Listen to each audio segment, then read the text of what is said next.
अब मकबरों से नहीं, मंदिर पर्यटन से होगी भारत की सांस्कृतिक पहचान। यह लेख रति अग्निहोत्री के द्वारा लिख गया है। मंदिर पर्यटन पर नए सिरे से ध्यान केंद्रित करके भारत अब आक्रमणकारियों की विरासत को पीछे छोड़ते हुए अपनी स्वदेशी सांस्कृतिक विरासत को अपनाने और अपनी आध्यात्मिक व सांस्कृतिक जड़ों से दोबारा जुड़ने की दिशा में एक नई शुरुआत कर रहा है।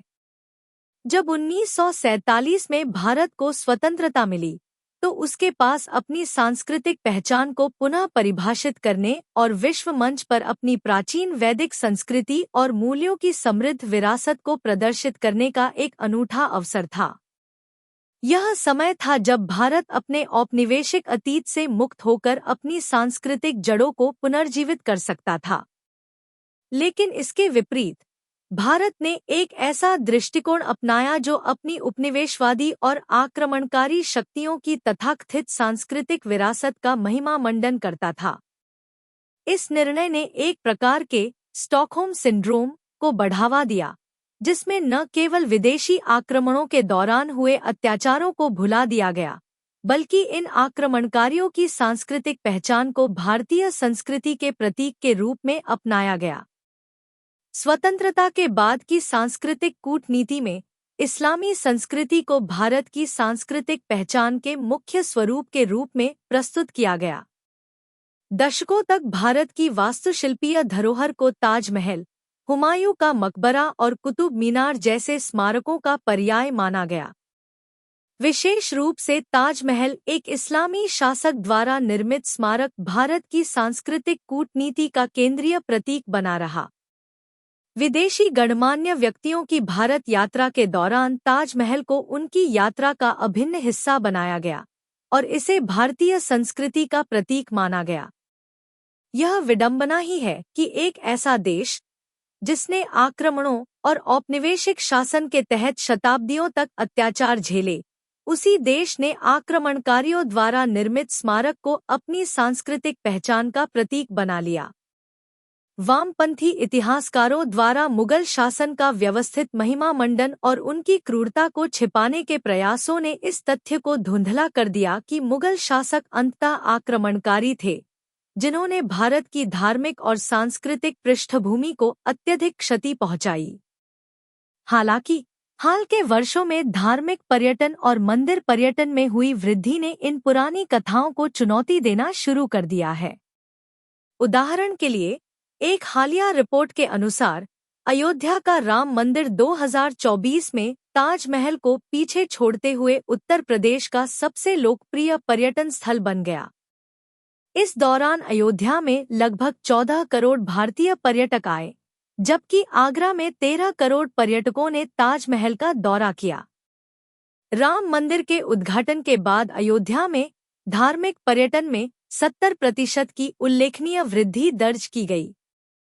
सरकार द्वारा प्रमुख मंदिरों और हिंदू तीर्थ स्थलों के बुनियादी ढांचे का पुनरुद्धार इस सांस्कृतिक बदलाव को और बल दे रहा है।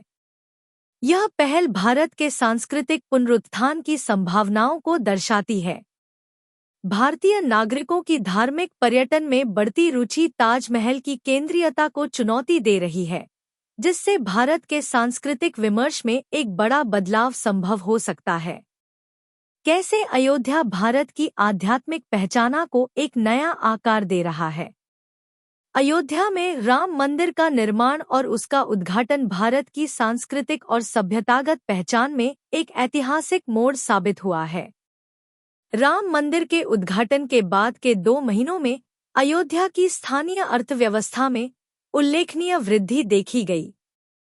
खुदरा विक्रेताओं, आतिथ्य उद्योग, शिल्पकारों और फूल विक्रेताओं जैसे विभिन्न व्यवसायों में, जो संगठित और असंगठित दोनों क्षेत्रों से जुड़े हैं, 3 से 4 गुना तक मुनाफा बढ़ा। यह परिवर्तन इस बात का प्रमाण है कि राम मंदिर का प्रभाव केवल धार्मिक भावना तक सीमित नहीं रहा, बल्कि इसने स्थानीय समुदाय की आर्थिक स्थिति को भी मजबूती प्रदान की है। राम मंदिर के उद्घाटन ने न केवल अयोध्या बल्कि पूरे भारत में धार्मिक पर्यटन में एक नई ऊर्जा का संचार किया है। 2024 में अयोध्या में तो पर्यटकों का तांता लगा ही है, इसके साथ प्रयागराज और मथुरा जैसे अन्य प्रमुख धार्मिक स्थलों ने भी क्रमशः 4.5 करोड़ और 3 करोड़ पर्यटकों को आकर्षित किया। मीडिया रिपोर्ट्स आध्यात्मिक पर्यटन में बढ़ती रुचि को उजागर करती हैं, जिसमें भारत में आध्यात्मिक स्थलों की खोजों में उल्लेखनीय वृद्धि और पवित्र स्थलों पर घरेलू और अंतर्राष्ट्रीय दोनों आगंतुकों की संख्या में वृद्धि शामिल है, जिसे राम मंदिर के उद्घाटन ने और बढ़ा दिया है।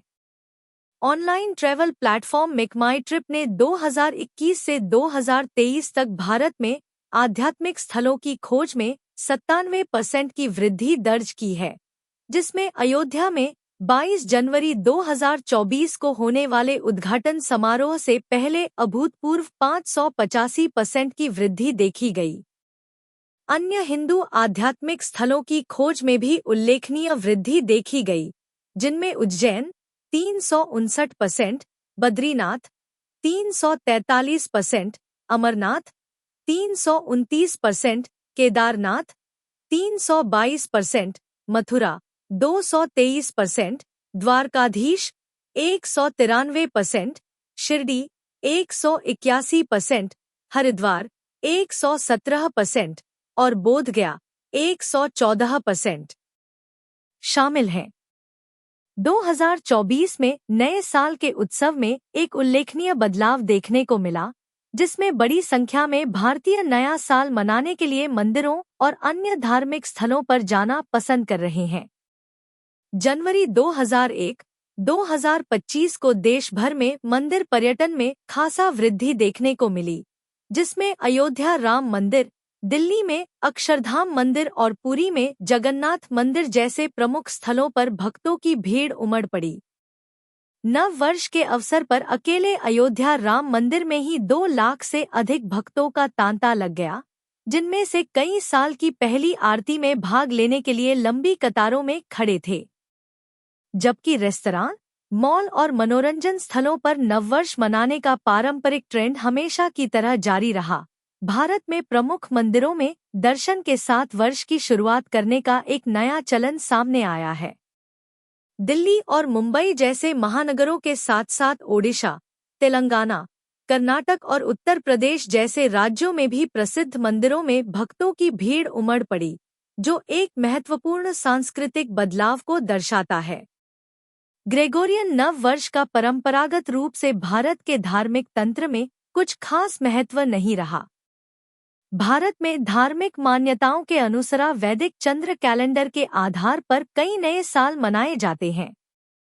हालांकि वैश्वीकरण ने एक समरूप, उपभोक्ता संचालित संस्कृति को बढ़ावा दिया है, जिससे नए साल जैसे अवसर मात्र प्रदर्शनकारी तमाशे बनकर रह गए हैं। जबकि भारत में पश्चिमी नव वर्ष पार्टियों, खरीदारी, आरामदायक यात्राओं और भोग विलासिता से परिपूर्ण अन्य प्रचलनों का पर्याय रहा है, मंदिर के दर्शन के साथ इसे मनाने का बढ़ता चलन एक सार्थक बदलाव का संकेत देता है। यह पश्चिम के सांस्कृतिक वर्चस्व के प्रति गैर पश्चिमी दुनिया के सक्रिय प्रतिरोध को दर्शाता है, जिसमें भारत अपनी सभ्यतागत पहचान पर जोर देता है। नए साल की पूर्व संध्या के दौरान धार्मिक पर्यटन में उछाल भारत के सांस्कृतिक कथानक को एक नए सिरे से परिभाषित करने के ज़मीनी स्तर के प्रयास को उजागर करता है।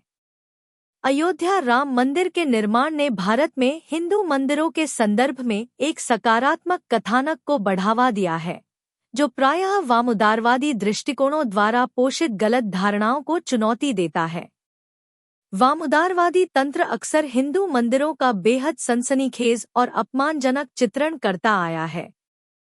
अतः इस बदलाव में हिंदू मंदिरों और हिंदू धर्म के बारे में अधिक सम्मानजनक, संवेदनशील और प्रामाणिक समझ को प्रोत्साहित करते हुए एक भारत के सांस्कृतिक कथानक को एक नई दिशा प्रदान करने की क्षमता है। सोशल मीडिया की भूमिका। भारत में अपनी व्यापक पहुंच और प्रभाव के कारण सोशल मीडिया हिंदू धार्मिक पर्यटन को बढ़ावा देने में सहायक रहा है। खास तौर पर जेन जेड रील्स, मीम्स और वीडियो के माध्यम से मंदिरों और तीर्थ स्थलों को रचनात्मक रूप से प्रदर्शित करके एक नए धार्मिक कथानक को आकार दे रहा है। भारत के सभ्यतागत और सांस्कृतिक आख्यान से जुड़े लोकप्रिय हैशटैग जैसे अयोध्या 53 लाख पोस्ट, अयोध्याराम मंदिर 14 लाख पोस्ट, हिंदू मंदिर 32 lakh post, Kashi 30 lakh post, Kashi Vishwanath 10 lakh post, Mathura 36 lakh post, Vrindavan 90 lakh post और जगन्नाथ 14 लाख पोस्ट इंस्टाग्राम पर भारत की धार्मिक विरासत में व्यापक रुचि को उजागर करते हैं। भारत की सांस्कृतिक विरासत के पुनरुत्थान में धार्मिक सोशल मीडिया इन्फ्लुएंसर्स की सक्रिय भूमिका विशेष रूप से उल्लेखनीय है। ये युवा क्रिएटर्स आकर्षक कैप्शन, संगीत और दृश्य कथावाचन को मिलाकर हिंदू तीर्थ स्थलों को आकर्षक तरीके से प्रस्तुत करते हैं। यह प्रवृत्ति न केवल भारत के युवाओं के अपनी धार्मिक जड़ों से नए सिरे से जुड़ाव को दर्शाती है, बल्कि उन्हें सांस्कृतिक विरासत को बढ़ावा देने और संरक्षित करने में अग्रणी के रूप में भी स्थापित करती है। भारत सरकार ने भी इस प्रवृत्ति को बढ़ावा दिया है। हिंदू संस्कृति और धार्मिक पर्यटन को बढ़ावा देने वाले जाने-माने सोशल मीडिया इन्फ्लुएंसर्स को सरकार ने सम्मानित किया गया है। 2024 में कई धार्मिक इन्फ्लुएंसर्स ने राष्ट्रीय क्रिएटर पुरस्कार जीता, जो राष्ट्र निर्माण और सांस्कृतिक पुनर्जागरण में युवाओं की भागीदारी को प्रोत्साहित करने के लिए भारत सरकार की एक पहल है। अरिदमन इंस्टाग्राम @Vedic_सिद्धांत ने पुरस्कार में सर्वश्रेष्ठ माइक्रो क्रिएटर का खिताब जीता। इसी तरह कीर्तिका गोविंदसामी, जो अपने बेहद लोकप्रिय यूट्यूब चैनल के माध्यम से वैदिक संस्कृति और सभ्यता से जुड़े विषयों को उठाती है, ने सर्वश्रेष्ठ कहानीकार का पुरस्कार जीता। भारत की धार्मिक विरासत को प्रदर्शित करने के लिए सोशल मीडिया का उपयोग वैश्विक स्तर पर जनरेशन Z को प्रभावी रूप से आकर्षित करता है, लेकिन इसके लाभ और नुकसान दोनों हैं। जहां एक और यह हिंदू धर्म को एक समकालीन रूप में प्रस्तुत करता है, जिससे विभिन्न प्रकार के लोग असहज हुए बिना इसके मूल को समझ सकें, तो वहीं दूसरी ओर यह सार्थक प्रचार और सतही नौटंकी के बीच की महीन रेखा को पार करने का जोखिम उठाता है। प्रभावशाली लोगों द्वारा पूजा अनुष्ठानों में बाधा डालने, आगंतुकों को असुविधा पहुंचाने या वीडियो सामग्री के लिए मंदिर स्थलों की पवित्रता को भंग करने के अनेकों उदाहरणों ने सोशल मीडिया प्रचारकों संबंधी ये चिंताएं बढ़ा दी हैं। इस मुद्दे के समाधान हेतु उत्तराखंड सरकार ने इन धार्मिक स्थलों की पवित्रता को बनाए रखने के लिए 4 धामों के 50 मीटर के दायरे में वीडियोग्राफी और सोशल मीडिया रील्स के बनाए जाने पर प्रतिबंध लगा दिया है। जुलाई 2023 में बद्रीनाथ केदारनाथ मंदिर समिति ने एक पत्र जारी कर मंदिर परिसर के अंदर सोशल मीडिया प्रचारकों द्वारा रील बनाने के बढ़ते चलन पर आपत्ति जताई थी, जिसमें तर्क दिया गया था कि यह धार्मिक भावनाओं को ठेस पहुंचाने के बराबर है। मंदिर समिति की टिप्पणी एक वायरल सोशल मीडिया रील से प्रेरित थी, जिसमें एक महिला मंदिर परिसर में अपने प्रेमी को प्रपोज करती हुई दिखाई दे रही थी। हिंदू मंदिरों को सोशल मीडिया इन्फ्लुएंसर्स के संदर्भ में उचित प्रोटोकॉल को लागू करना चाहिए, परंतु साथ ही यह ध्यान रखते हुए कि अतिपरंपरावादी उपायों से बचा जाए, जिनको जबरन लागू करने से हिंदू परंपरा और सभ्यता से युवाओं के सदा के लिए विमुख होने का खतरा उत्पन्न होता है। एक संतुलित दृष्टिकोण के लिए मंदिर अधिकारियों और जैन जेड के प्रभावशाली लोगों के बीच परंपरा और आधुनिक जुड़ाव में सामंजस्य स्थापित करने के लिए रचनात्मक संवाद की आवश्यकता है। एक समय था जब सोशल मीडिया कंटेंट के लिहाज से हिंदू मंदिरों को खासा उपयुक्त नहीं माना जाता था, जबकि दरगाह, कव्वाली और सूफी परंपराओं जैसे इस्लामी सांस्कृतिक तत्वों ने लोकप्रिय पुनर्व्याख्याओं के माध्यम से गति प्राप्त की, जिसने उन्हें धर्मनिरपेक्ष अपील दी। भारत की धार्मिक विरासत पर बढ़ते सकारात्मक मीडिया फोकस में अब सांस्कृतिक आख्यानों को महत्वपूर्ण रूप से बदलने की क्षमता है। धार्मिक विरासत को पुनर्जीवित करने में भारत सरकार की भूमिका। पिछले कुछ सालों से भारत सरकार मंदिर तंत्र के आधुनिकीकरण पर ध्यान केंद्रित कर रही है। प्रसिद्ध मंदिरों के पुनरुद्धार और बुनियादी ढांचे और कनेक्टिविटी को बढ़ावा देने के लिए विभिन्न परियोजनाएं शुरू की गई हैं। सरकार की महत्वाकांक्षी काशी विश्वनाथ कॉरिडोर परियोजना पर 2019 में काम शुरू हुआ था, जब पर्यटन को बढ़ावा देने के उद्देश्य से काशी विश्वनाथ मंदिर के पुनर्निर्माण के लिए लगभग 400 इमारतों और घरों का अधिग्रहण किया गया था। 2021 में उद्घाटित यह कॉरिडोर काशी विश्वनाथ मंदिर और गंगा नदी के किनारे के घाटों को जोड़ता है। 5.5 एकड़ क्षेत्र में फैले इस कॉरिडोर में घाट, संग्रहालय और 4 लेन वाली सड़क सहित कई सुविधाएं शामिल हैं। इस परियोजना का उद्देश्य स्थानीय रोजगार को बढ़ावा देना और वाराणसी की समग्र आर्थिक स्थिति को बेहतर बनाना है। भारत सरकार ने पिछले कुछ वर्षों में कई अन्य मंदिर जीर्णोद्धार परियोजनाएं भी शुरू की हैं, जिनमें सोमनाथ मंदिर, गुजरात जीर्णोद्धार परियोजना, 2013 के उत्तराखंड बाढ़ के बाद केदारनाथ मंदिर जीर्णोद्धार परियोजना, जिसने मंदिर परिसर को तबाह कर दिया था, गंगोत्री, यमुनोत्री, बद्रीनाथ और केदारनाथ के 4 तीर्थ स्थलों को जोड़ने के लिए 4 धाम परियोजना और 2019 में अनुच्छेद 370 के निरस्त होने के बाद हिंदू मंदिरों के पुनरुद्धार के लिए जम्मू और कश्मीर में विभिन्न परियोजनाएं शामिल हैं। 2022 की ऑप इंडिया रिपोर्ट में प्रमुख हिंदू तीर्थ स्थलों पर आने वाले पर्यटकों की संख्या में उल्लेखनीय वृद्धि को उजागर किया गया है, जो सरकारी मंदिर पुनरुद्धार परियोजनाओं के कारण संभव हुआ है। अकेले वाराणसी में पर्यटकों की संख्या गोवा की तुलना में 8 गुना अधिक देखी गई, जबकि अयोध्या, मथुरा और प्रयागराज ने भी गोवा के पर्यटकों के आंकड़ों को पार कर लिया, जिससे धार्मिक पर्यटन में पर्याप्त वृद्धि हुई। 2024 के केंद्रीय बजट में भारतीय वित्त मंत्री ने बिहार में विष्णुपद मंदिर कॉरिडोर और महाबोधि मंदिर कॉरिडोर के विकास के लिए धन आवंटित किया। भगवान विष्णु को समर्पित विष्णुपद मंदिर फल्गु नदी के किनारे स्थित है, जबकि बोधगया में स्थित महाबोधि मंदिर को यूनेस्को की विश्व धरोहर का दर्जा प्राप्त है। हालांकि मोदी सरकार की मंदिर पुनरुद्धार परियोजनाओं को वामपंथी उदारवादी और धार्मिक दोनों ही हलकों से आलोचना का सामना करना पड़ा है। वामपंथी उदारवादी भारत के सभ्यतागत लोकाचार को पुनः प्राप्त करने के इन प्रयासों को विभाजनकारी मानते हैं, जबकि धार्मिक समुदाय के कुछ लोग विशेष रूप से काशी विश्वनाथ कॉरिडोर के बारे में तर्क देते हैं कि इसने छोटे मंदिरों को ध्वस्त करके मूल स्थानों की पवित्रता को भंग कर दिया।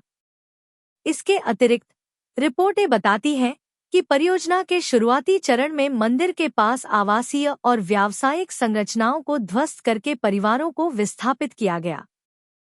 प्राचीन संरचनाओं को पुनर्स्थापित करना जटिल है। यह मुद्दा नैतिक दुविधाओं और विवादास्पद मुद्दों से भरा हुआ है। एक संतुलित दृष्टिकोण के लिए व्यापक हिंदू समुदाय और धार्मिक नेताओं को विभिन्न दृष्टिकोणों पर विचार करने के लिए शामिल करने की आवश्यकता है। दशकों से वामपंथी उदारवादी तंत्र ने भारत की हिंदू विरासत को कमजोर करने की कोशिश की है, जबकि इस्लामी आक्रमणकारियों की सांस्कृतिक विरासत को भारत की सांस्कृतिक धरोहर के प्रतीक के रूप में पेश किया है। इस्लामी संस्कृति को भारत की धर्मनिरपेक्ष विरासत के रूप में पेश करना, जिसे अक्सर गंगाजमुनी तहजीब कहा जाता है, भारत की वैदिक विरासत को पीछे छोड़ देता है, जिससे भारत का सांस्कृतिक विमर्श मुगल और सूफी प्रभावों तक सीमित होकर रह जाता है। दिल्ली के सांस्कृतिक स्थलों पर इसकी तथाकथित इस्लामी विरासत का उत्सव मनाने वाले आख्यानों का बोलबाला रहा है, जिससे इसका इतिहास इस्लामी विरासत के महिमा मंडन तक सीमित हो गया है।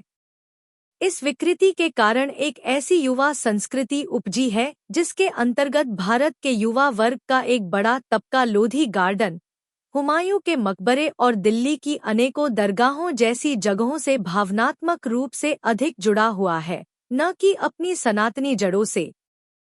शायरी, गज़ल और सूफी संगीत जैसी सांस्कृतिक विधाओं का जबरदस्त प्रचार प्रसार और उसके साथ ही इस्लामी वास्तुकला का महिमा मंडन कर उसका अति आकर्षक प्रस्तुतिकरण और पैकेजिंग करने वाली हेरिटेज वॉक्स का बढ़ता चलन, इन सभी ट्रेडों ने मिलजुल कर एक बेहद सुनियोजित ढंग से भारत की हिंदू विरासत को पीछे छोड़ दिया है। यह प्रवृत्ति, जो पूरे देश में दिखाई देती है, भारत के सांस्कृतिक आख्यानों पर वामउदारवादी प्रभुत्व का परिणाम है, जो आक्रमणकारियों की विरासतों का महिमा मंडन करते हुए उनके शोषणकारी प्रभाव को अनदेखा करता है। धार्मिक पर्यटन पर भारत ने जो नए सिरे से फोकस करना शुरू किया है, उसमें घरेलू और वैश्विक स्तर पर भारत संबंधी सांस्कृतिक आख्यानों को नया आकार देने की महत्वपूर्ण क्षमता है। काशी और अयोध्या के विकास के बाद उत्तर प्रदेश सरकार अब आध्यात्मिक पर्यटन को और बढ़ावा देने के लिए मथुरा को प्राथमिकता दे रही है। बेहतर बुनियादी ढांचे और कनेक्टिविटी के साथ काशी मथुरा अयोध्या कॉरिडोर में एक प्रमुख अंतर्राष्ट्रीय पर्यटन स्थल बनने की क्षमता है, जो संभवतः दिल्ली आगरा जयपुर कॉरिडोर की लोकप्रियता को पार कर जाएगा। निष्कर्ष: मंदिर पर्यटन को बढ़ावा देना भारत के सांस्कृतिक कथानक को पुनः स्थापित करने के लिए एक प्रभावी प्रारंभिक बिंदु है, लेकिन भारतीय नागरिकों के बीच धार्मिक चेतना को फिर से जगाने के लिए एक गहन, बहुआयामी दृष्टिकोण की आवश्यकता है। इस प्रयास में वृहद और सूक्ष्म स्तरीय रणनीतियों को शामिल किया जाना चाहिए। धार्मिक पर्यटन को बढ़ावा देना एक मजबूत वृहद स्तरीय पहल है, लेकिन छोटे शहरों और गांवों में जमीनी स्तर पर सामुदायिक कार्यक्रमों का आयोजन युवाओं को उनकी वैदिक विरासत से फिर से जोड़ने के लिए आवश्यक है। ग्रामीण क्षेत्रों और छोटे शहरों में ईसाई मिशनरियों के बढ़ते प्रभाव के साथ साथ धर्मांतरण, लव जिहाद और भूमि जिहाद जैसी चुनौतियों को देखते हुए यह विशेष रूप से महत्वपूर्ण है। अतः विशेष रूप से युवाओं के बीच धार्मिक जागरूकता को बढ़ावा देने के लिए समुदाय द्वारा संचालित प्रयास महत्वपूर्ण हैं। लेखक और शोधकर्ता स्टीफन नैप द्वारा भारत में आध्यात्मिक क्रांति लाने के लिए प्रस्तावित नवीन विचारों को लागू करना इस प्रयास को एक मूल्यवान दिशा प्रदान कर सकता है।